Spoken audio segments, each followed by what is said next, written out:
G'day, this is Captain Noob, and Doom has struck again. Doom has released yet another standalone, highly customizable rifle-type weapon in the form of a VSV. I'm gonna go out on a limb and say it's a Russian in design, because look at that AK-looking assembly. So it looks pretty good right now. We can upgrade that even more to suit our needs. But yeah, this thing has got the same animations as the right-handed, handmade rifle animations for the Nuka World DLC. Unfortunately, it still carries that double shot glitch, so sometimes we'll friggin' two-fang it like Zero from Borderlands, but that's okay, that just means more damage. So getting into the receivers, this is basically what you'd get out of an assault rifle. We'll go for a semi-auto approach up first, and for the barrels, the long barrel with the polymer foregrip will give us the best recoil range and hipfire accuracy sort of thing. Worse hipfire accuracy, sorry. And going over to the stocks, or the sights, reflex sight is very, very cool, but I kind of want to go glow sights for this. I want the iron sights because I want to look through those things. They look kind of cool when I saw them in the photos of the weapon on the mod page, and a suppressor is always a good idea for keeping stealthy and doing a lot more damage at the expense of a little bit of range. Marksman stock will help us out with recoil the most, and we're going to need that in just a little bit. But to increase our reload speed a little bit more, the quick large eject mag will have us good there. And you can increase your attachments on this with a little bit of a mount there. You can have a foregrip or a laser. The laser will probably increase your hipfire accuracy. And also a vertical foregrip is just there for look. You don't actually hold on to it, which is a little bit of a shame. The handmade rifle right-handed ones from the animation replacers probably don't support any foregrips. So if you want it there for looks, then that's okay, but you're never going to be holding on to that, not in third or first person. So that's a little bit of a shame. You can also put a flashlight on the other side, just like that. So it's looking pretty tactical now. There's a legendary effect if you want it. You can change this to a black color or a camo color. Since Winter's a goth chick, she'll probably prefer it in black. And this is what the recoil compensating stocks are for. We can chamber this in 50 BMG. Probably not BMG. We can probably just suspend our disbelief and say that's 50 Action Express, because you could probably pack Deagle bullets in there, right? I don't really know. I'm not a ballistics expert, but I do know that gives us 418 damage, which is very, very powerful. Perhaps when they were creating this mod, they didn't expect me to have Ace Operator, but you know I've got Ace Operator. So that is our semi-auto one. I'll create probably a loud and proud auto one, and we can see how these things go. Rightio, here we are in Gunner's Plaza with our VSV, looking good with its animations, and that's what the sights look like, so they look pretty usable. I like the glowing element on them. It's going to be easier to spot out targets, no matter in they're a contrasting situation in the dark or in the light. You can still see them quite easily. Good sight design. No. Anyways, that's what it looks like in third person as I switch over to my automatic one and just alternate between those. Pretty good. Righto, let's get started in shooting people as the game stutters and doesn't know what to spawn in. Thanks, Creation Engine. So this thing is chambered in 50 BMG, so is my automatic one. The recoil gets a little bit crazy, and for good reason, honestly. If the recoil was like a paintball recoil, I'll have problems with the mod. But it's not. It actually kicks like a mule, so that's good. We'll see that in a second, but for as long as our stealth is up, we'll continue to sneak rifleman everyone in here. I think that turret bounced up and blocked the bullets that I was going to send to the other turret, so that was some sacrificial stuff right there. What a hero. Alright, now we are in a position where we're not in danger anymore. We can still shoot these guys and kill them very, very easily. Let's switch over to that. Alright, now we've got our automatic one. Let's just spray and pray. Okay, that was a gunner conscript. We didn't get really much of an idea what this thing is like. There's Captain Bridget, and yeah, a lot of recoil on this thing, so thankfully using stuff like VATS is a good way of just saying, fuck you recoil, I control you perfectly. The game can control the recoil perfectly, and going for a crit there, that seems to kill that one very, very easily. It's going to pull back a little bit because there's some explosive turrets in the background that I'm going to get rid of, because screen shake is not fun to deal with, especially when your screen is rattling enough already with the recoil this weapon produces. But look at that TTK, look at that. Some skill with this weapon in controlling the recoil, and it will reward you in lots of damage. This is an excellent design choice. Very good. And plus, what else are you going to use 54s? Fucking hunting rifles? No. You're going to shove them in a VSV and kill stuff with that instead. It's so much more efficient. I don't even have a suppressor on this thing. The suppressed version will probably have even less recoil, but yeah, there you go. We'll keep on going. Let's bash you. I'm just gonna punch you with my gun. It's a critical. No, it's gonna take ages. It'll probably be quicker to reload. Never mind, we don't have to reload. We somehow reloaded it by shoving the stock in her face, so maybe she had bullets in her skin that we absorbed. I don't know. Anyways, coming around to the last couple of people now.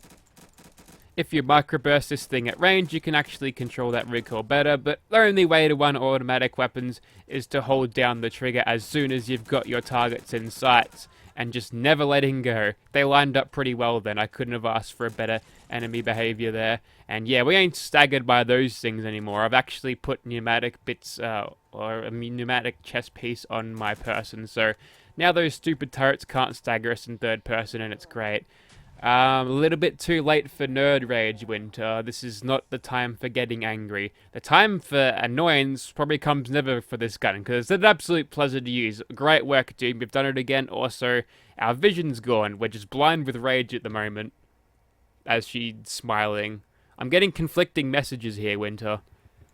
Alright, so I've switched receivers around. This one is now powerful auto, and this one is now advanced. So, with that in mind, this thing with a suppressor is going to be probably pretty devastating to the bears. And, oh wow, there's not even any recoil on this thing when it's firing 50 BMGs through a suppressor. Well, that might be a little bit overpowered, don't you think? I mean, we're not getting sneak attack criticals anymore, so it's not as good. That was a quick running bite there. I'm going to kill your bear friends first. I'll just even the odds a little bit. If we're playing Fallout 76, which would be an excellent source of adrenaline to take you out, but we don't have that luxury yet, as of yet. That's a cool perk though. They had that sort of in survival, but that was more of a gradual thing, I think. Let's just go ahead and hit you with as many criticals as I can just to prolong this VATS thing, and after you make your attack, I'll loop around here so you can't get me. Jump over that. And we've only got that dude and him left, so I'm not sure where that bear went. Slipping out of caution now. We've somehow managed to give them the slip, so I'll just take out that one over there. The only reason I can see him is because he's health bar. Oh, okay, that's the big bear over there. No wonder I could see him. Regardless of health bar, if I couldn't see him from that range, I think I'd have a problem. So this thing isn't all that great in VATS either, so maybe that's its defining factor. Sure, you're gonna get excellent damage and have zero recoil, but it's not going to be helping you out in VATS all that much. Whether that's a deliberate thing or just a coincidental thing, I'm not sure, but it works. It just works anyway, so that's alright. And now he has run away. I think the equivalent of Escape Artist in Fallout 76 procced, and now we're good to go once again. He gets a cheeky hit, which was unfortunate, but I'll probably want to run around in this direction, clipping through him so I can get out of his range and then back down here. He'll go away because his AI commands him to run away from a place which he can't access, but he'll telepathically know sometimes when he can come back, like now. And we're back into danger once more. So this is why I like to play this at night, because if I can get those quick sneak attack crits on him, it's actually a really good way to increase my damage output. Ow. Holy shit, he's following me pretty well today, although he does launch himself forward when he does that attack there. So sometimes you can actually break him with that. You get him into a spot where they can't move from. Hang on, can I target that raider behind him? Because if he's going for the raiders, he's no longer in a state of caution at all. Or maybe he is. Thanks for the help, raiders, but you're going to need to die anyway. I'm going to shoot that Molotov. It's going to blow up the car too. Now, that was probably the Molotov that he threw, right? Molotovs usually explode like that, don't they? Good time to reload, I think. And go for a critical. And now run like hell. Go through this other thing. Perfect. Okay, we're almost into nerd rage at this point. We have prolonged the fight a little bit. These fucking raiders aren't helping. You've just signed your own death warrant, Attack Doggo. You too. Look at you. Level 1 raider. You want to take on a giant bear like that. Yeah, right.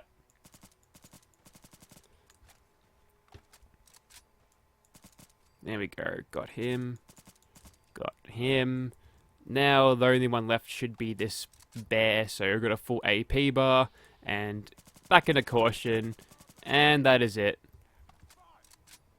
You were having fun, were ya? A lot of fun. A lot of fun being shot by 50 BMGs, but possibly 50 AEs because this thing can't fit 50 BMGs in that magazine. Yep, against the bear we did pretty well. Took a while without those sneak attack criticals. Once we got those rolling, it was good. Again, you'll be never facing anything like this in the vanilla game anyway. I just use them as a point to push the weapon to its limits, which it has succeeded in. So, yeah, take that information to say, yep, you're going to be okay with whatever the vanilla game can throw at you. So, any similar or just like smallly altered weapon or mod games where you only put weapons in, you're going to be in good hands. Okay, so I've come up here where I usually fight obviously the giant lobster dude, and apparently there's a booze stand here, and he's out of his usual thing. He usually sits in that pool just there and, just chills there, but apparently he's waiting for the booze person to show up too. So, he's going to probably drink all of the booze he can get his hands on because he's a giant lobster and, he can drink a lot. So we got to kill him so we can get all the booze for ourselves. I heard that he's like bringing Bundy or something. Who knows? Like post-apocalypse Fallout Bundy, which is like made from Deathclaw blood too, as well as rum and coke. I reckon that'd be pretty good, I guess. Maybe like a little bit of Deathclaw blood. We're not fucking vampires here.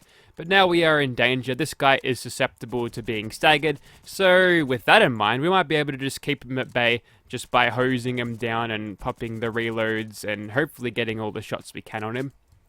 But we can make this quicker.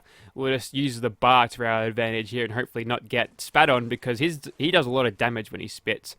Now this is a tactical use of Aqua Girl here, so if everything goes as planned, I'll get myself into a state of caution just by swimming.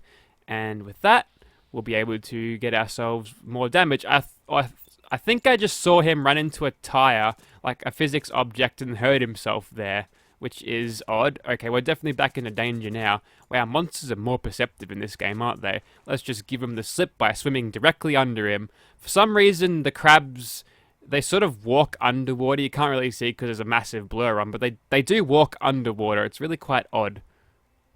Sometimes they sort of swim and have their walking animations, like basically walking halfway underwater. It's really odd. Like, they're around the waters for a reason, but as soon as they start swimming, they just sort of break. At least, I think I was trying to activate a crit there.